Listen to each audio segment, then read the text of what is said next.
Now, we've been really lucky at the Tank Museum because many thanks to World of Tanks, you're the guys, and there you are on the posters behind there on our Vehicle Conservation Centre. You've been able to fund getting vehicles that, you know, quite frankly, this is a lot of money moving tanks around the place, and this is one of the vehicles that came across from the French Tank Museum that's based in Sanur. This is their running Char B tank. And this is one of those vehicles that when you look at it, go back to those images we saw of our First World War tanks, you can see that design process started just after the First World War, and it's with that First World War attack in mind. It's got a howitzer in the hull, a 75mm gun there, and a 47mm an anti-tank gun up in that one-man turret. And that one-man turret we'll see again because it appears on a number of French tanks in the 20s and 30s. The design process, the competitions, the various things that went into making the Char B meant that they weren't really ready till much later on, 33 to 37. They start building the first series of these tanks. 369 of them are ready by the beginning of the Second World War. Really think of them as whopping great big breakthrough tanks. This tank coming on, this is our Matilda 1, and in Britain, so we looked at that medium D. In about 1933, Hugh Ellis, who's in charge of his Master of Ordnance, he says Britain's going to need two main types of tanks. Matilda 1 that you're seeing here is what they're going to call an infantry tank, and it's going to support the infantry on the attack. So thick armour, because it's bound to be slow, it's going to take some punishment, machine gun, because it needs to suppress the enemy soldiers, and your infantry are going to march on behind it. That was the idea behind the Matilda 1. There were some of them were issued with what they call a 50 caliber Browning Vickers machine gun. It's got more punch. Yes, it might have gone through some of the early tanks it might have met, but really this is a tank that's there for going across the battlefield. 15,000 guineas to develop. Each tank costs about 5,000 guineas, and it's when we start rearming from 1934 onwards, these are those first model of infantry tank they put into service. Even as it enters service, they're designing this one, the replacement. This is the second type of infantry tank the British decide to go for, and we call it the Matilda 2, and it's an absolute battle winner early in the war. It's heavily armoured, very thick armour on the front. It's got the British 2-pounder gun, which is about a 40mm gun. Everyone gets confused, why 2-pounder? Weight of solid shot it fires is 2 pounds in the old weighing system. If you measure the hole at the end of the barrel, that's 40mm across, so if in modern parlance you tend to call it a 40mm gun. Thick armour, as I mentioned, and there in that turret you get, they do try and squeeze 3 guys in there. They do a version of it with a howitzer in as well for what they call close support, fire smoke rounds or high explosive rounds. And this tank out in France proved a real shock to the Germans because basically the armour was so thick it was impervious to the standard German 37mm anti-tank gun. And it's Hitler reading reports of that anti-tank gun, the rounds bouncing off. We just saw the Char B and the Matilda 2. That's what leads him to initiate the famous Tiger Tank project to get that going. Now, I mentioned this tank because this tank has gone through a full restoration.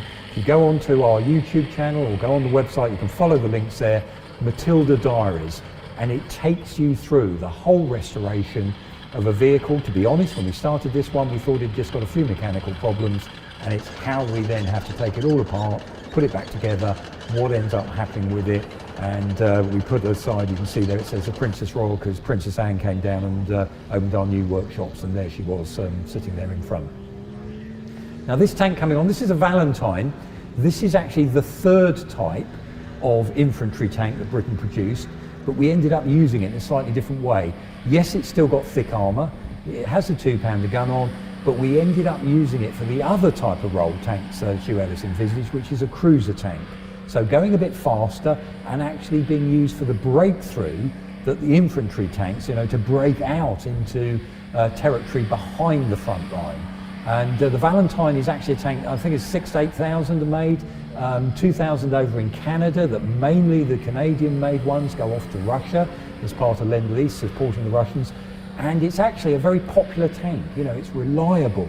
Vickers designed it. It's got good reliability, which again is a tremendously important thing in a tank, and it sees a lot of service, and it's used in a lot of variants. And here we've got John Pearson's privately owned Valentine DD tank.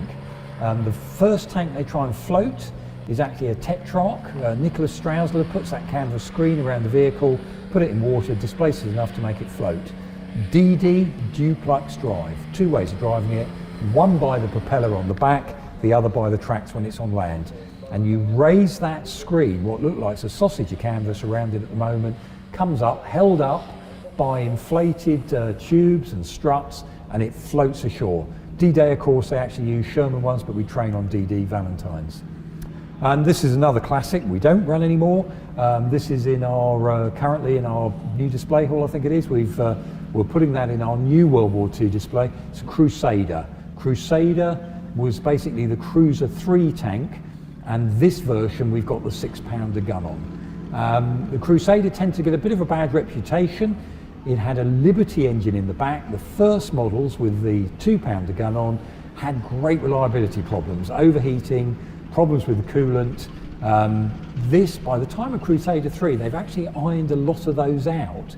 And this is a tank that can go fast because it's got Christie suspension. Those big wheels on the side, indication of Christie suspension. They have springs on that have a lot of play in, so they can go up and down. So that means you can move at speed. Liberty engine gave it a lot of power. And by the time, as we see here, the 6-pounder gun on, that's a lot of punch on the tank. That will go through, that will take on at the time when it was out in the desert, your Panzer IIIs and Panzer IVs. So the Crusader, it sees service in North Africa, across the desert campaign, finishes up in Tunisia, but then it doesn't go to Italy. But the body is used, now they've got it more reliable, they use it for the basis of certain anti-aircraft carrying things with turrets with Oerlikons on. They were used for the D-Day landing. So once they got it right, it was actually a rather good vehicle. Now looking at our famous, this is our Panzer III that's been a runner a long time. This is the sort of tank that Crusader would have been going up against. This is an L model on the Panzer III. So basically Aufsprung, or mark or delineation, A, B, C, you work your way through. This is up to the L model. So the Germans are constantly working on their tanks, coming up with an improved version or sometimes a simplified version of that tank. The L has extra armour bolted onto the front. You can see there's a machine gun, a ball mount for the machine gun on the left-hand side as you look at it, and the driver's visor on the right-hand side. This has now got the long-barreled 50mm gun on. The Panzer III originally starts its life with just that 37mm standard anti-tank gun.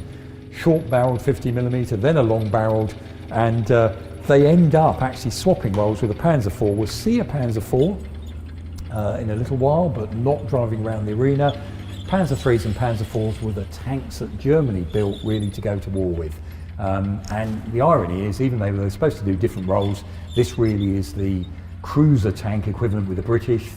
This is the one that goes through the gaps in the front line.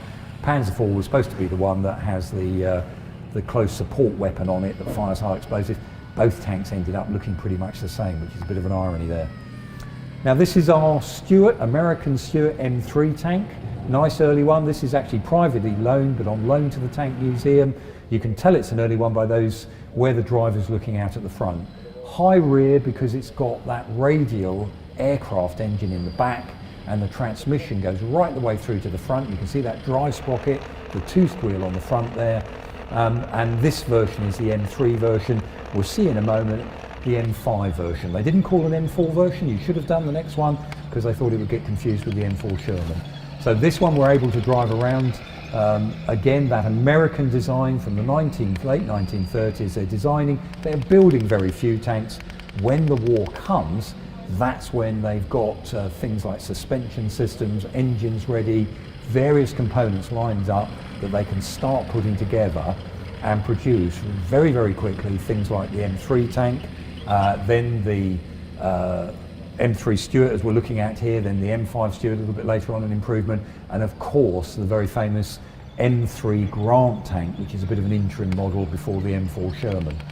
Now there's our later, you can tell the difference, smooth front, that makes an M5 version of the Stuart. And this one's got deep wading apparatus on it. Now we're going to have another look at another one of the museums, now off to France. Welcome to France. Nous sommes à Saumur, sur les bords de la Loire, au musée des blindés, musée général Estienne, du nom du père créateur des blindés dans l'armée française pendant la Première Guerre mondiale. Le musée des blindés, c'est 10 000 m² de surface d'exposition permanente, plus de 200 véhicules provenant de 17 nations. Le musée est ouvert toute l'année et il a accueilli en 2019 70 000 visiteurs. Le musée des blindés présente dans 10 principales salles 100 ans d'histoire à partir de 1917. Je vais vous présenter quelques-unes des principales pièces exposées dans ce musée. Alors, nous nous trouvons devant le blindé Schneider, premier véhicule blindé opérationnel de l'armée française pendant la Première Guerre mondiale en 1917. Le musée des blindés possède une des plus grandes collections de blindés allemands de la Seconde Guerre mondiale au monde. Et juste derrière moi, le Tigre II, qui est le seul actuellement en état de rouler. Le Crusader anti-aérien qui a été utilisé par les Britanniques lors de la bataille de Normandie en juin-juillet 1944. Je suis sur le char ARL-44, qui est le premier char qui a été construit par l'industrie de l'armement française après la Seconde Guerre mondiale. Il pèse 50 tonnes et il est propulsé par un moteur de Panther. Le char derrière moi est un Saumua, considéré comme le meilleur char de tous les belligérants de la campagne de France de 1940.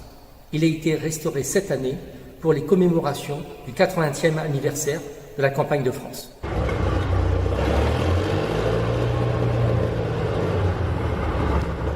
So Colonel Pierre there, we've had the pleasure to meet, and we meet regularly. We have an annual TankNet meeting, which means that all the main military museums with tanks, we get together once a year, and we've had the pleasure of going to Saumur as well, which we'll talk about in a moment. This is their Saumur tank. This is one of those tanks, again, we tend to have, or we're trying to, constantly knock that myth that in 1940, when the German Panzer forces attacked France, somehow they've got better tanks, the Germans, etc. Not the case at all. In terms of numbers and quality, probably the Allies certainly had more tanks, and in terms of quality, the Allied tanks in many areas were better. And the Saumur is a tank designed for the French cavalry. The French realise they're going to need those heavy tanks like the Char B1, that is, we've seen already. This is a lighter tank for the cavalry divisions, the new cavalry divisions that are going to be the mobile force. The French have realised the Maginot Line is their main defence against Germany, but there's a gap at the northern end. So they have ready some mobile divisions that will either go to defend that French border or go into Belgium with the British to defend in there. And the Saumur has got cast armour, and you can see them putting into place there. That cast armour rear is 3 pieces of cast armour, a cast turret. One of the problems of the tank though, even though it's got a great gun in, the SA-35 gun, it's a 47mm gun that would go through about, 33mm armours at about 500 metres, so pretty much anything the Germans put out in 1940, this gun could defeat.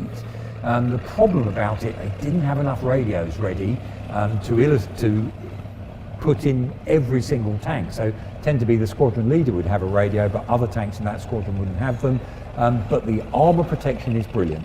And what we're looking at here is this is the tank that they've got running. It's a beautiful looking example. There was one of these extravagant French camouflage schemes that were being put on vehicles in the late 1930s.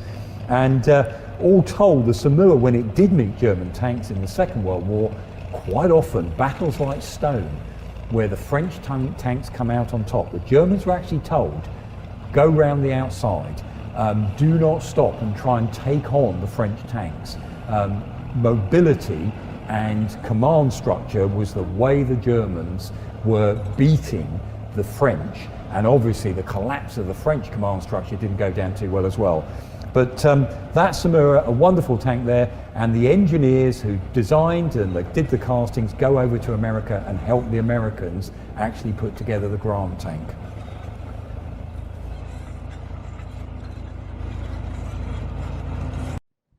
Vous pouvez nous retrouver sur les différents réseaux sociaux, Facebook, Instagram et sur le site du musée des blindés. Vous y retrouverez l'actualité du musée. Nous vous y attendrons. À très bientôt. Now, Richard, you've been out to Saumur, haven't they? And no doubt taken part in the French hospitality there.